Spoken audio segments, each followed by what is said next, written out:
Alright, what is up guys? Welcome to my first video of 31 teams in 31 days. Now for every single team, we're gonna do a pretty systematic review of what the team looks like. 5-on-5 line, power play line, rookies to watch, key to their success. Can this team make a deep playoff run? And just an overall look at every single team. Now if that's something that might interest you, I would definitely consider subscribing down below, as this is the first and there's 30 more videos to come, so you definitely don't want to miss anything out. Alright, so let me start by showing you 5-on-5 lines, what I think they'll look like, some possible changes, and some players I want to see more of this year. Now Corey Perry had a bizarre season last year, to say the least. Can he step up and be the scorer that we know him to be? That's the number one question regarding this lineup. If not, look out for Nick Ritchie, for Silverberg, and for Rackle to definitely step up from their success they had last season. Rackle and Silverberg had a great season. I think they can do even more next year. Ritchie, I want to see more from this guy.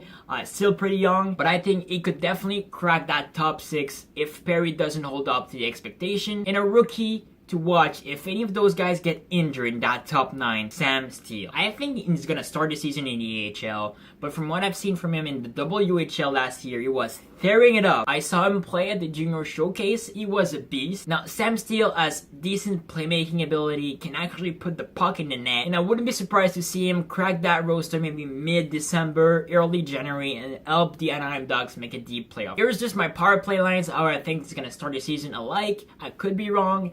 They could move pieces, but I think that's what we saw mostly last year with a few twists. Now, if I look at those two units, they're definitely strong. Both can score some goals. I like the depth on both. So that's how I would go. That's how I think mostly things will go for their power play. And look out for a good power play in Anaheim this year. As for playoff prediction, of course, when you look at that lineup, it's nasty, it's pretty good, so of course you expect the Anaheim Ducks to make the playoff. I predict they're going to have a 100-plus point season. I mean, you look at that roster, it's pretty decent enough to do so. I think they're still going to fall short of the top spot in the Pacific Division, as I see Edmonton winning that spot. Now, a few other questions facing that lineup. Is the D-Corps going to start the season healthy? Now, there's few players there suffering injury in their offseason. And, of course, can John Gibson be that #1 starter, being consistent through the season and being that beast that the Ducks really need to make a deep playoff run? That's why I actually love the Ryan Miller acquisition. Now, there's no doubt in my mind that Gibson is #1 and Miller is #2.